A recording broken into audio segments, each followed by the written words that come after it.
Halo Movie Rangers, apa kabar kalian semua? Semoga kita semua selalu diberikan kesehatan. Hari ini Bang Jedar akan menceritakan film berbahasa Hindi yang berjudul Dopati. Film ini dibintangi aktor Bollywood Kajol dan Kriti Sanon. Oke, langsung aja, put your headset on and listen to me.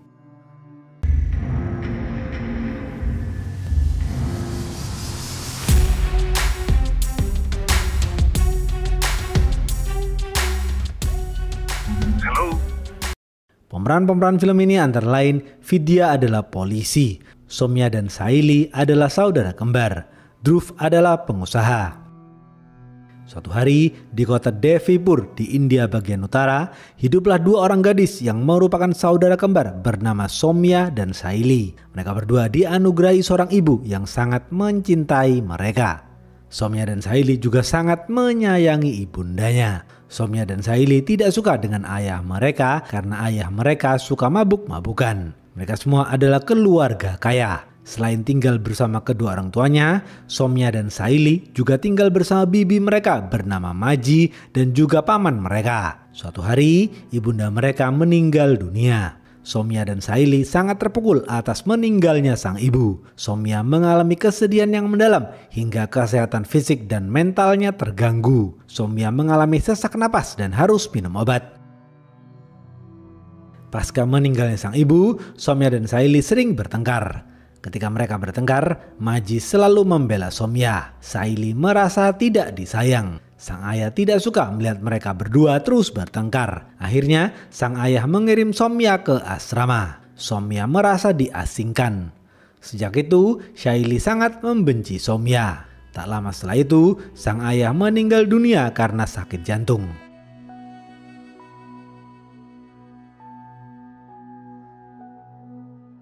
Beberapa tahun kemudian, Somya dan Saili tumbuh dewasa. Terlihat seorang polisi bernama Vidya bekerja seperti biasa. Vidya adalah seorang polwan yang dikenal tangguh. Vidya selalu mengedepankan harkat dan martabat wanita. Vidya masih single dan belum menikah. Vidya selalu ditemani rekannya bernama Katoch.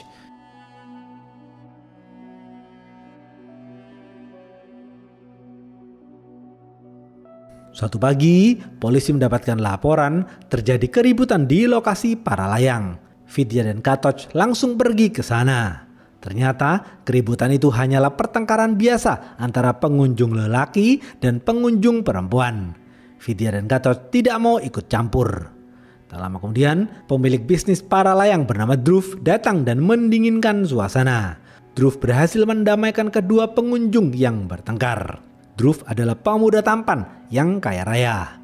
Dhruv mendapatkan banyak uang dari bisnis para layang itu. Setiap weekend, lokasi para layang Dhruv ramai pengunjung. Vidya dan Katoch lalu kembali ke kantor polisi.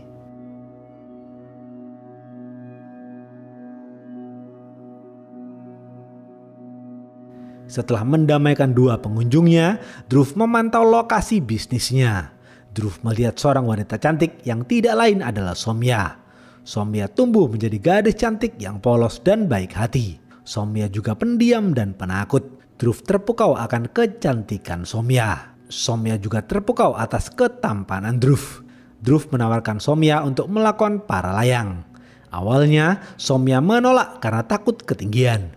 Tetapi Dhruv berhasil meyakinkan Somya. Akhirnya Somya bersedia melakukan para layang. Dhruv kemudian memasang peralatan lengkap untuk mereka berdua. Somya terus menatap Dhruv. Somya jatuh hati kepada Dhruv. Setelah bersiap, mereka berdua lalu terbang melayang. Somya sangat menikmati momen itu.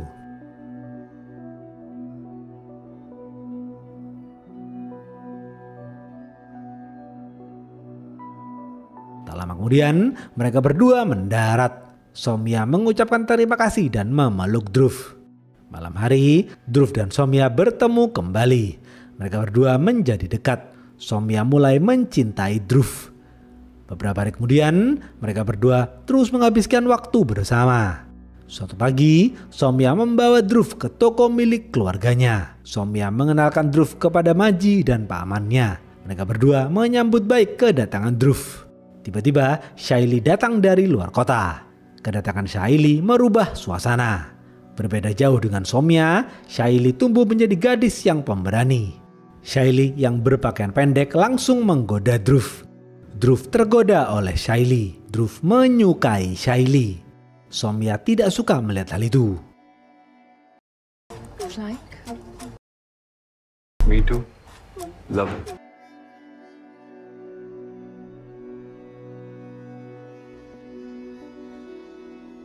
Malam hari, Shaili menghampiri Soumya di kamarnya. Shaili mengatakan, "Soumya, sepertinya Dhruv menyukaiku. Aku harap kau tidak mengganggu aku dan Dhruv." Soumya kesal mendengar hal itu. Pagi hari, Shaili melakukan para layang bersama Dhruv. Dhruv dan Shaili menjadi dekat. Soumya cemburu melihat kedekatan mereka. Sore hari, Dhruv, Soumya dan Shaili makan bersama di restoran. Shaili menggoda Dhruv menggunakan kakinya. Dhruv senang dengan godaan Shaili. Soumya semakin dibuat kesal. Setelah makan malam, Dhruv mengatakan kepada Soumya dirinya menyukai Shaili. Mulai sekarang, Dhruv akan menjalin kasih dengan Shaili. Soumya sedih mendengar hal itu. Beberapa hari kemudian, Dhruv dan Shaili terus menghabiskan waktu bersama. Shaili sengaja memamerkan kemesraannya dengan Dhruv di depan Soumya. Soumya menangis seorang diri. Soumya mencoba ikhlas menerima semua itu.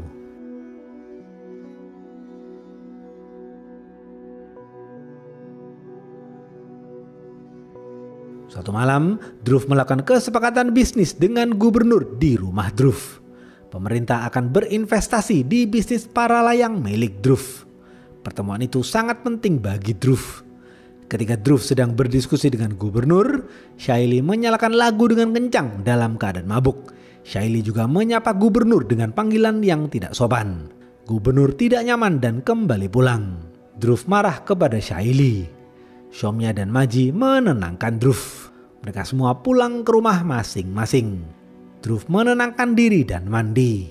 Setelah mandi, ayah Dhruv yang merupakan wali kota menelpon Dhruv dan memarahi Dhruv. Ayah Dhruv kesal kepada Dhruv karena gubernur menunda investasinya di bisnis Dhruv. Ayah Dhruv menyalahkan Shaili. Ayah Dhruv melarang Dhruv menikahi Shaili karena Shaili adalah pemabuk. Ayah Dhruv menasihati Dhruv untuk menikahi Soumya karena Soumya baik hati dan lemah lembut. Dhruv patuh dan menurut saja.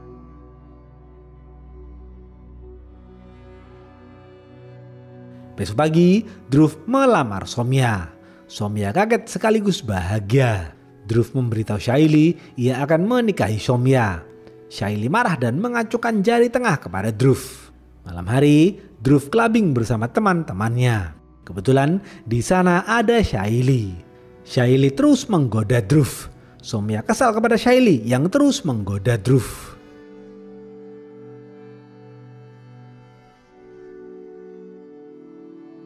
Beberapa hari kemudian, Dhruv menikah dengan Soumya. Di malam pertama Dhruv dan Soumya, Shaili berpakaian sama persis dengan Soumya. Shaili sengaja melakukan hal itu untuk membuat Soumya marah. Soumya memperingatkan Shaili untuk menjauhi Dhruv. Shaili tidak menggubris peringatan itu.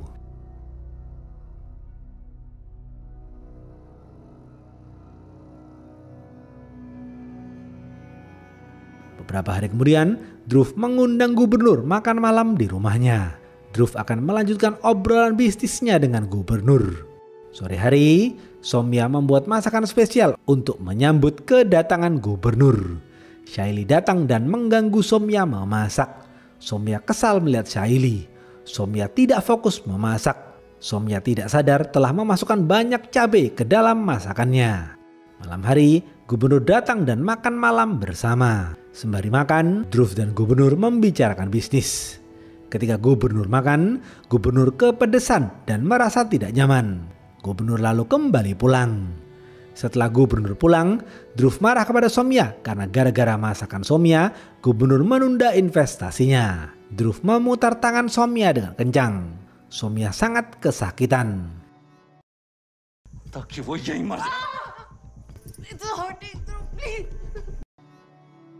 Kejadian itu direkam oleh Maji.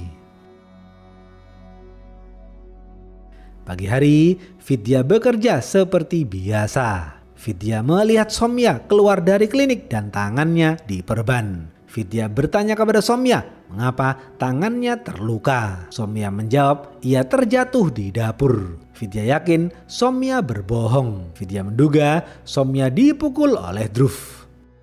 Beberapa hari kemudian Vidya mendapatkan telepon dari Maji bahwa Dhruv memukul Somya lagi. Vidya langsung pergi ke rumah Somya. Setibanya di rumah Somya, Vidya melihat luka di kening Somya. Vidya menyuruh Somya untuk membuat laporan di kantor polisi. Namun Somya menolak. Vidya mengatakan, "Somya, aku tidak terima jika wanita diperlakukan seperti dirimu." Somya mengatakan ia sangat mencintai Dhruv. Vidya kesal mendengar hal itu. Vidya lalu kembali ke kantor polisi.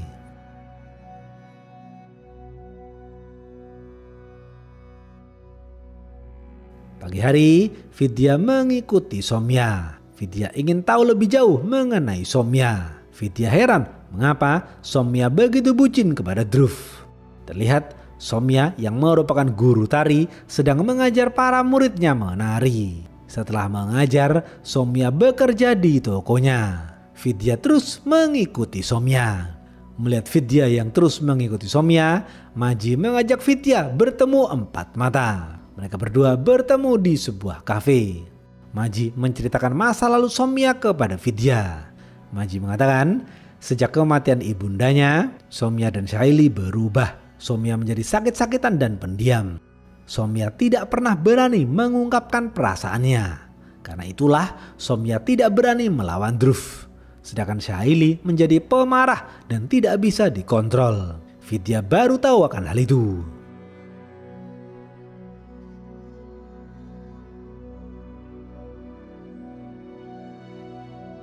Setelah mendengar cerita itu, Vidya memanggil Dhruv ke kantor polisi. Terlihat luka di kening Somya tutup dengan make up. Vidya memaksa Somya untuk berani berbicara dan melawan Dhruv. Namun Somya hanya terdiam. Dhruv kesal kepada Vidya yang ikut campur dalam urusan rumah tangganya.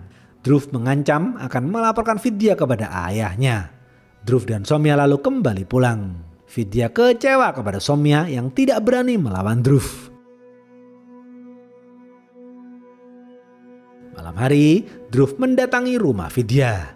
Dhruv memperingatkan Vidya untuk tidak ikut campur dalam urusan rumah tangganya. Vidya ingin menyeret Dhruv ke pengadilan. Namun, Vidya bingung harus bagaimana. Dhruv lalu kembali pulang.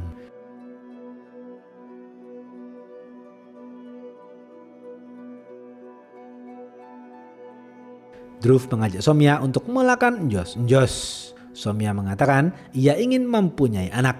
Seketika itu, Dhruv marah dan tidak mau melakukan enjos-enjos. Dhruv tidak mau mempunyai anak. Dhruv ingin fokus kepada bisnisnya.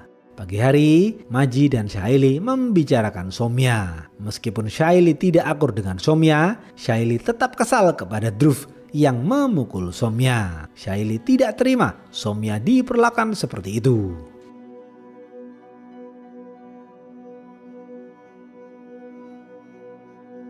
Malam hari, Dhruv, Shaili, dan Somya clubbing bersama. Lagi-lagi Shaili menggoda Dhruv.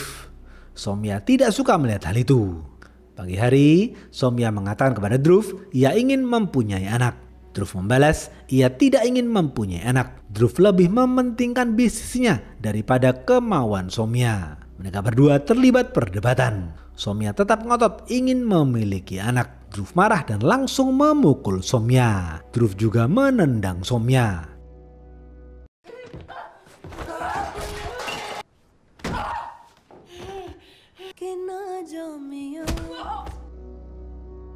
Somya terluka parah. Somya terbujur lemas di lantai. Dhruv tidak peduli dengan Somya. Dhruv lalu berangkat kerja. Somya mandi dan menenangkan diri. Somya terus menangis seorang diri.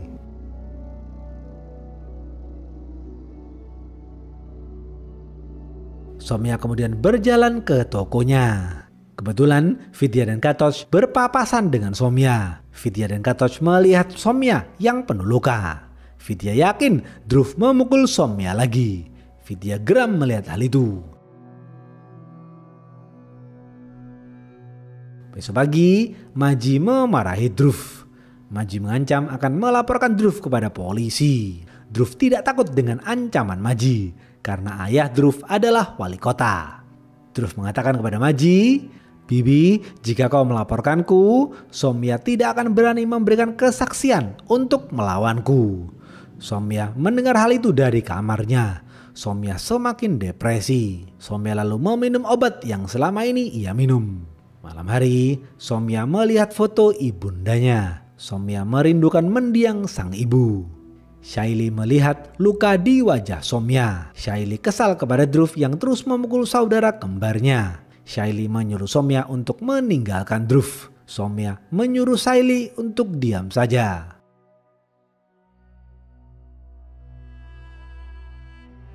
Pagi hari, Vidya memanggil Dhruv dan Soumya. Dhruv dan Soumya memenuhi panggilan itu. Vidya menyuruh Soumya untuk mengungkapkan apa yang sudah Dhruv lakukan. Namun Soumya tidak berani. Soumya mengatakan hubungannya dengan Dhruv baik-baik saja. Soumya dan Dhruv hanya terlibat cekcok tentang memiliki anak. Vidya baru tahu bahwa Dhruv tidak mau memiliki anak. Dhruv dan Soumya lalu dipersilahkan pulang.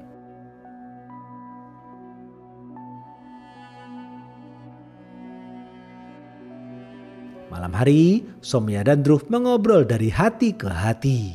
Soumya mengajak Dhruv untuk bermain para layang seperti pertama kali mereka bertemu. Dhruv sedikit terkejut dengan ajakan Soumya karena selama ini Soumya takut ketinggian. Namun Dhruv patuh dan menurut saja. Besok pagi, Maji dan Vidya bertemu. Mereka berdua mencari cara untuk menyeret Dhruv ke pengadilan. Tetapi mereka berdua tidak tahu harus bagaimana. Di saat yang bersamaan, Dhruv dan Soumya pergi ke lokasi para layang. Setelah memakai peralatan lengkap, mereka berdua kemudian terbang melayang.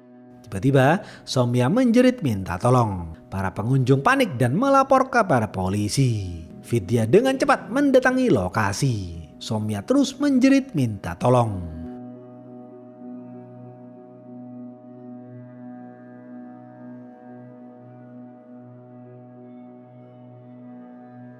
Soumya berteriak, Dhruv mencoba membunuh dirinya. Para pengunjung memvideo momen itu. Video itu langsung viral di sosial media. Tak lama kemudian, Dhruv dan Soumya berhasil mendarat. Vidya langsung menampar Dhruv. Dhruv dan Soumya kemudian dibawa ke kantor polisi.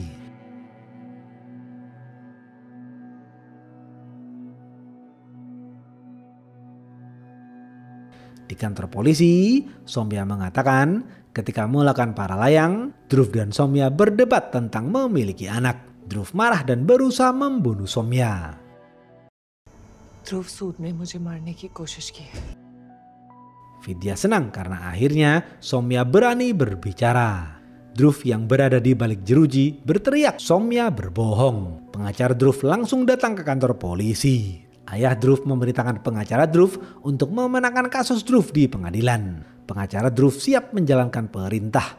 Sebagai lulusan sarjana hukum, Vidya akan menjadi pengacara Soumya. Vidya mempersiapkan berkas-berkas yang diperlukan. Setelah mengurus semuanya, Vidya kembali pulang.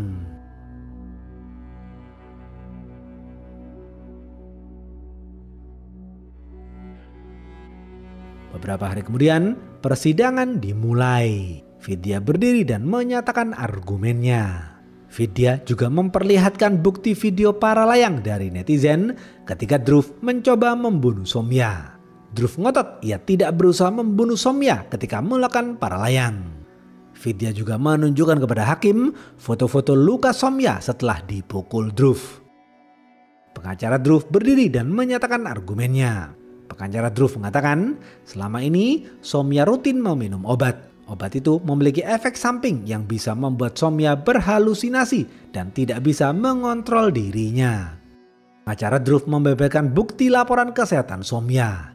Pengacara Dhruv mengatakan Soumya mengalami gangguan mental sejak kecil pasca meninggalnya sang ibu. Hakim menerima semua bukti dari kedua belah pihak.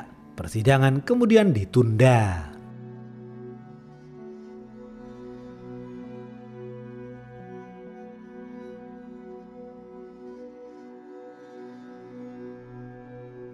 Beberapa hari kemudian, persidangan dibuka kembali.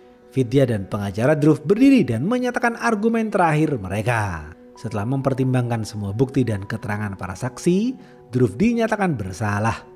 Court declares Mr. Dhruv Sood guilty. Dhruv kesal mendengar hasil putusan itu, sedangkan Maji bahagia mendengar putusan itu. Soumya menangis dan mengucapkan terima kasih kepada Vidya. Mereka semua lalu membubarkan diri. Vidya melihat Soumya dan Shaili saling memberi kode dengan senyuman. Vidya merasa aneh melihat hal itu. Selama ini Shaili dan Soumya saling bermusuhan. Seharusnya Shaili tidak suka dengan putusan hakim. Malam hari, kepolisian merayakan kemenangan Vidya di pengadilan. Mereka semua bangga kepada Vidya. Mereka semua makan kue bersama.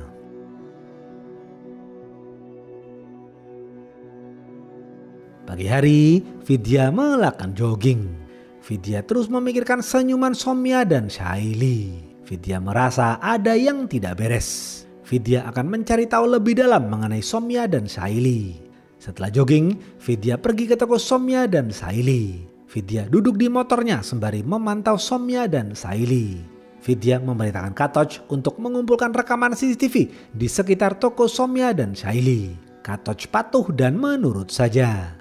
Vidya menghampiri Shaili dan mengajaknya mengobrol.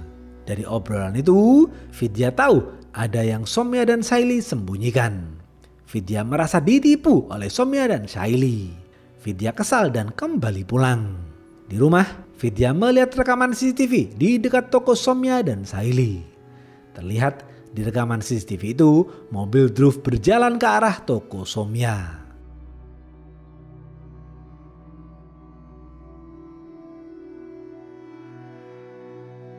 Di sisi lain, Maji mengobrol dengan Shaili. Shaili mengatakan, "Bibi, kita semua adalah penjahat." Shaili meneteskan air mata. Ternyata di malam ketika Soumya menangis sembari melihat foto mendiang sang ibu, Soumya melukai tangannya sendiri. Shaili mencoba menghentikan hal itu. Soumya mengatakan kepada Shaili, ia ingin membalas perlakuan Dhruv. Tetapi Soumya tidak berani. Soumya tidak mampu melakukan hal itu. Soumya dan Shaili juga menangis karena merindukan ibunda mereka.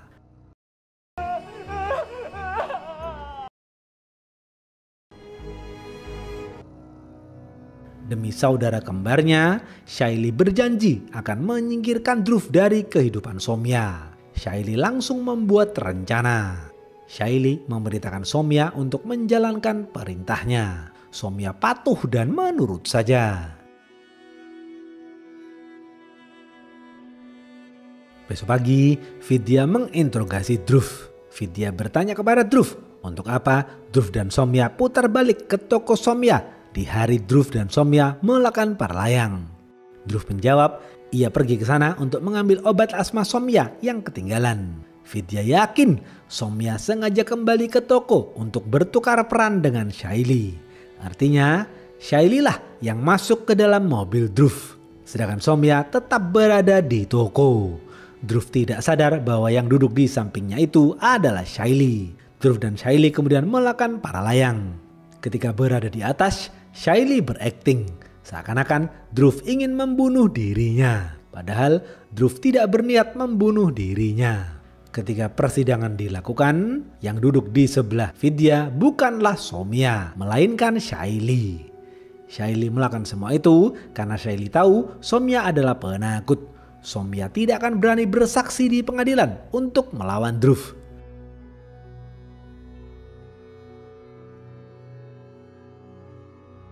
Setelah mengetahui semuanya, Vidya pergi ke rumah Soumya. Vidya marah kepada Soumya, Shaili, dan Maji.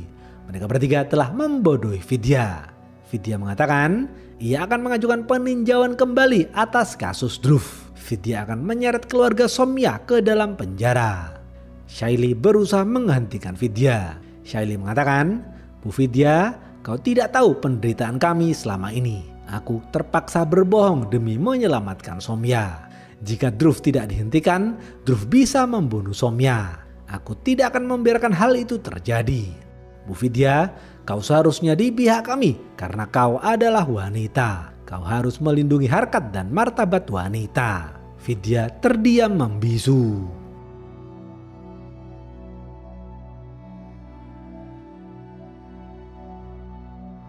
Beberapa hari kemudian, persidangan dibuka kembali. Ketika Vidya hendak berdiri dan menjelaskan alasannya mengajukan peninjauan kembali, tiba-tiba Shaily berdiri dan menceritakan kisah masa lalunya. Shaily mengatakan, "Pak Hakim, aku bersalah atas kematian ibuku. Paman dan bibiku juga bersalah atas kematian ibuku." Semua orang kaget mendengar hal itu. Barulah di sini diceritakan fakta kematian ibunda Soumya dan Shaily. Sejak kecil, Soumya dan Shaily sering melihat ayahnya memukuli sang ibu. Ayahnya sering memukul, menendang hingga meletakkan setrika panas di tangan sang ibu. Soumya dan Shaily sedih dan tidak bisa berbuat apa-apa. Suatu malam, sang ayah mabuk berat. Sang ayah memukul sang ibu hingga pingsan. Shaily berusaha membangunkan sang ibu.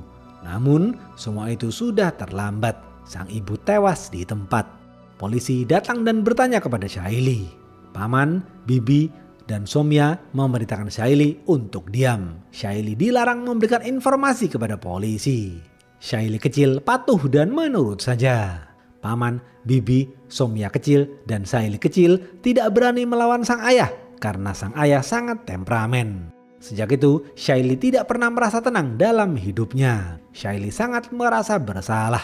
Soumya menangis mendengar hal itu. Shaily mengatakan ia melakukan semua ini untuk melindungi Soumya. Shaily tidak akan tinggal diam seperti itu. Shaily tidak akan membiarkan Soumya meninggal seperti sang ibu. Shaily akan melakukan apapun untuk melindungi saudara kembarnya. Semua orang tersentuh mendengar hal itu. Vidya mengatakan kepada hakim ia tidak jadi mengajukan peninjauan kembali terhadap kasus Dhruv. और सबसे ज्यादा उसके बच्चों को लगती है. Soumya dan Shaily lalu berpelukan.